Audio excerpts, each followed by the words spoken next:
quero agora falar sobre os campos de experiência, lembrar para os colegas, vocês sabem disso melhor do que eu, a gente pensar um pouquinho sobre os campos de experiência como arte e movimento.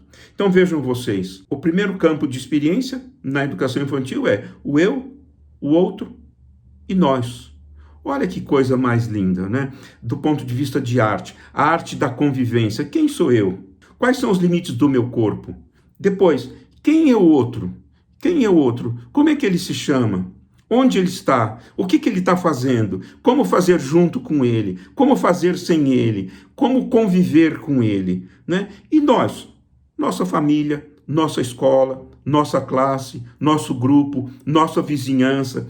Nós, no sentido da criança, pouco a pouco, entender, né, essa arte da convivência, a arte do pertencimento, em que existe eu, existe o outro, existe nós, existe um coletivo de pessoas, um agrupamento de pessoas que formam um todo.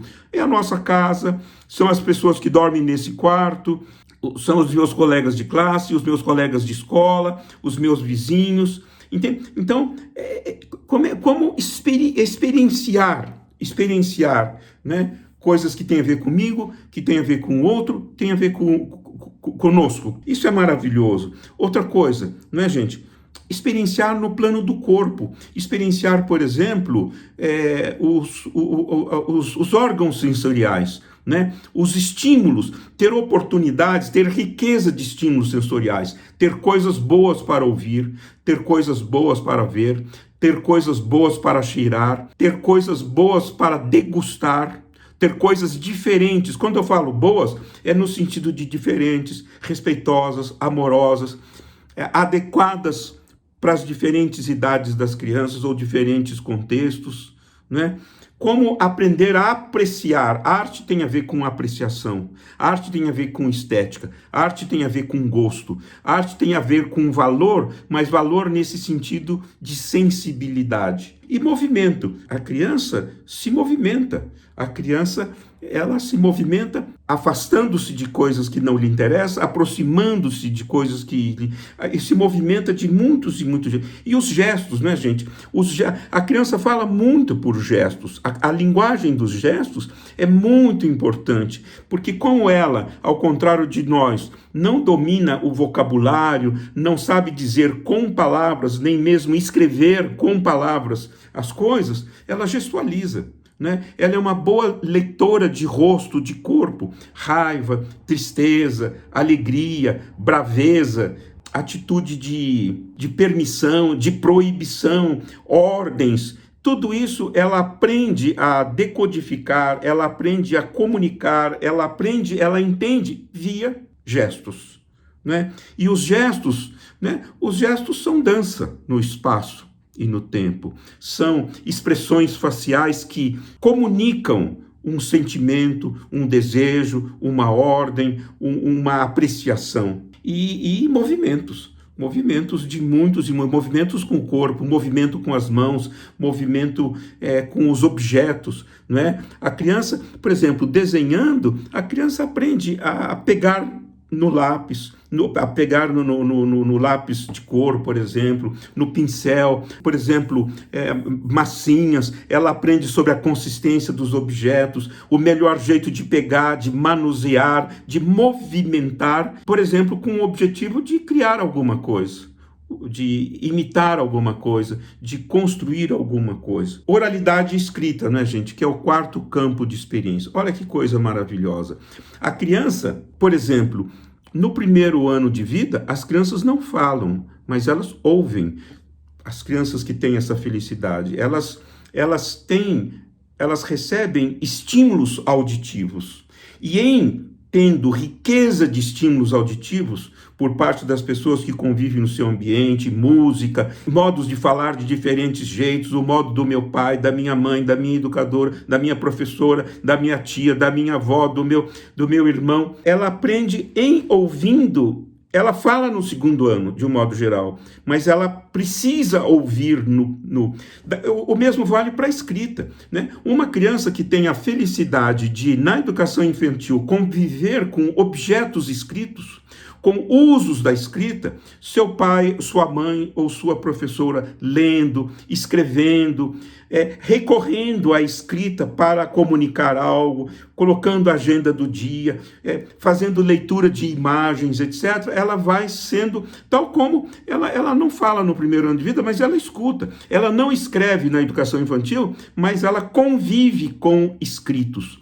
Convive com pessoas que valorizam o escrito. Os anos da educação infantil são anos predominantemente da linguagem oral, né? A linguagem direta, que usa os órgãos dos sentidos, que usa a fala. E tanto assim que as grandes conquistas, por exemplo, da criança pequena é o andar no seu sentido sofisticado de arte do movimento, né? Dançar, correr, pular, saltar, agachar, levantar, andar depressa, andar devagar, equilibrar-se, etc. Seja com o corpo ou através de outros objetos, fazer montagens, né? Empilhar, desempilhar, esconder, desmontar, montar, tudo isso são movimentos que elas fazem nos objetos e fazem em si mesmo. Olha que coisa maravilhosa, né? Então, a oralidade e a escrita são dois campos de experiência muito importantes, né? E a arte, né? A arte do falar, a arte do escrever,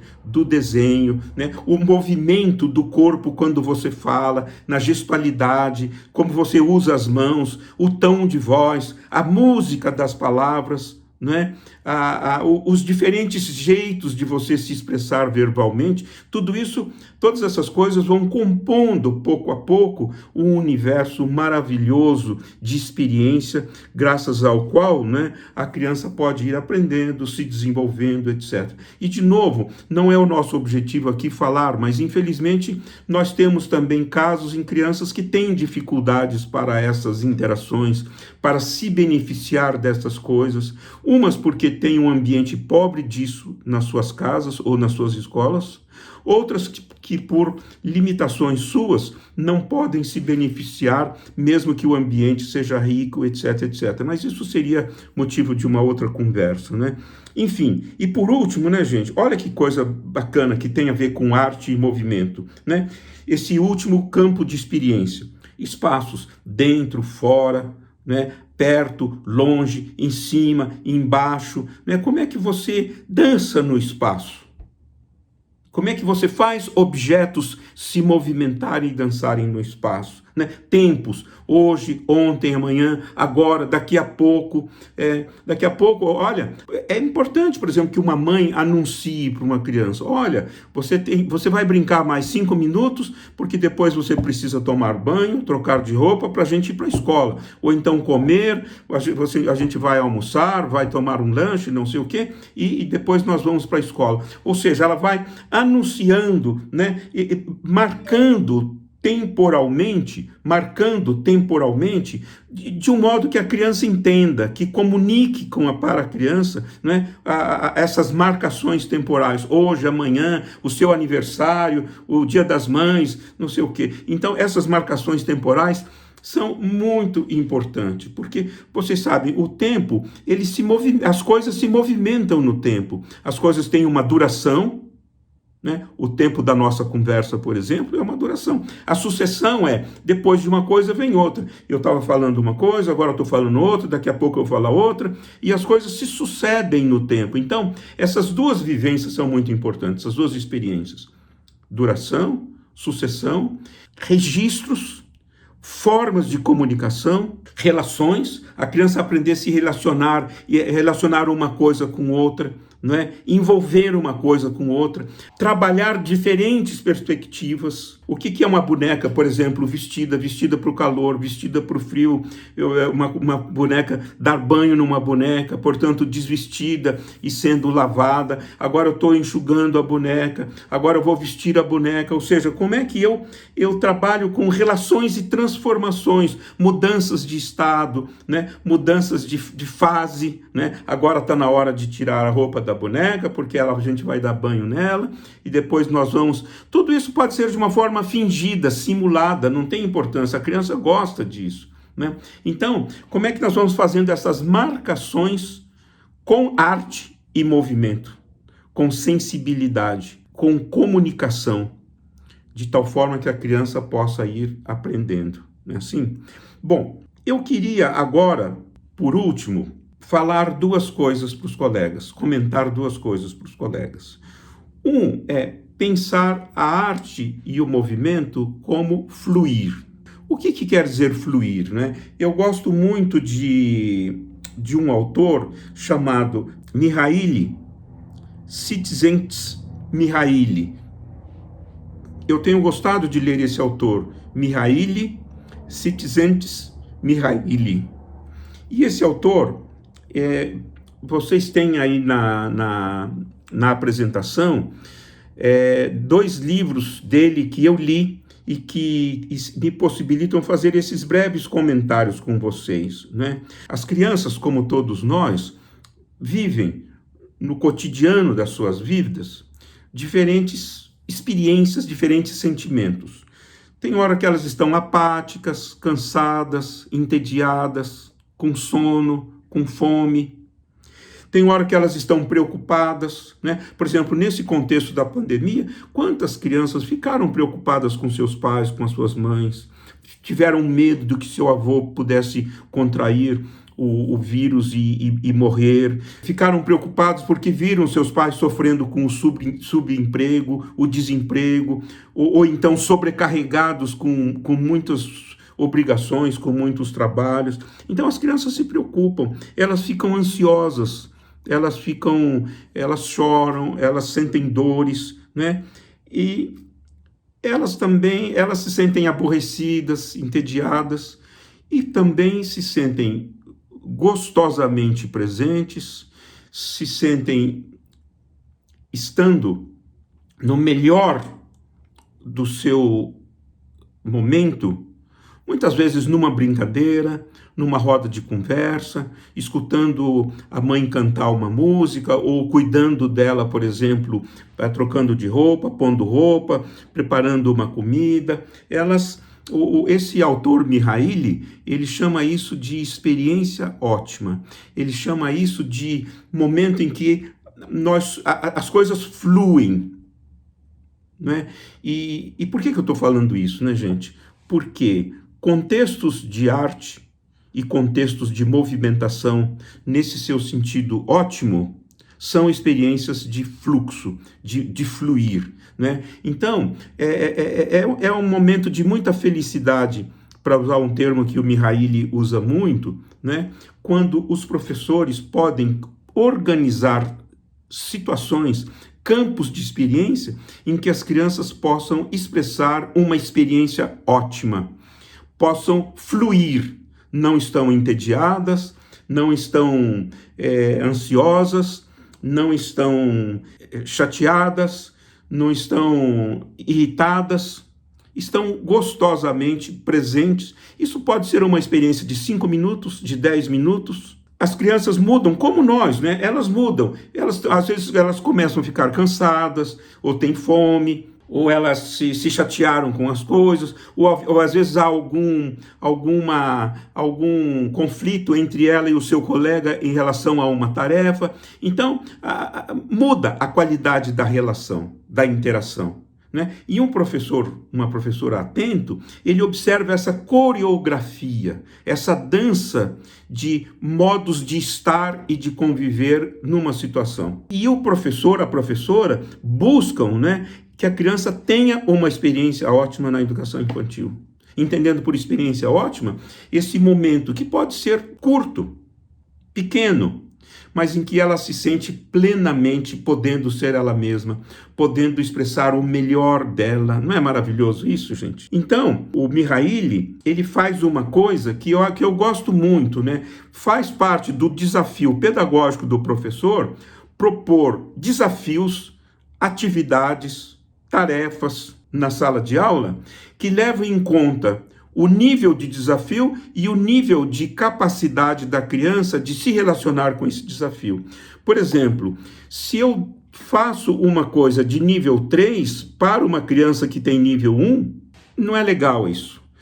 Por exemplo, uma atividade que é adequada para a pré-escola, uma atividade que é boa, que é bacana, para uma criança que está aí no seu segundo, terceiro ano de vida, pode não ser boa para a criança que esteja no seu primeiro, segundo ano de vida, né? Porque ela está ainda numa fase de desenvolvimento em que aquilo é muito desafiador, muito complexo, muito difícil para ela. Então, vale a pena o professor ajustar o tempo todo o desafio, o que aquilo desperta, o que aquilo pede da criança e as condições que ela tem para relacionar, para reagir, para responder a essa situação. E, sobretudo, né, gente, crianças que têm dificuldades. Não se trata de super proteger, não se trata de privar a criança de experiências porque ela está nesta ou naquela condição, mas se trata da gente estar atento de fazer algo, propor algo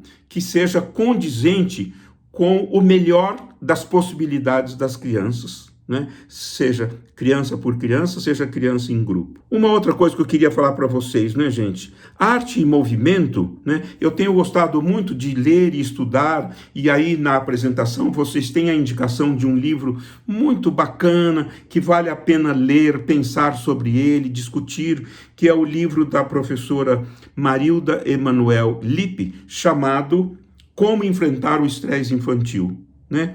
Então, me permitam dizer isto. Arte e movimento possibilita que as crianças ou evitem ou diminuam o estresse. Por exemplo, esses tempos de pandemia são tempos muito estressantes para todos nós. Então, a arte, o movimento, o sentimento, né, a expressão de sentimentos podem ser recursos que possibilitem as crianças viverem as situações menos estressadas, menos preocupadas. E arte e movimento são formas de você lidar com o estresse. Essa que é a conclusão que eu chego. E por último, né, gente, o que eu gostaria de dizer para vocês é o seguinte, né?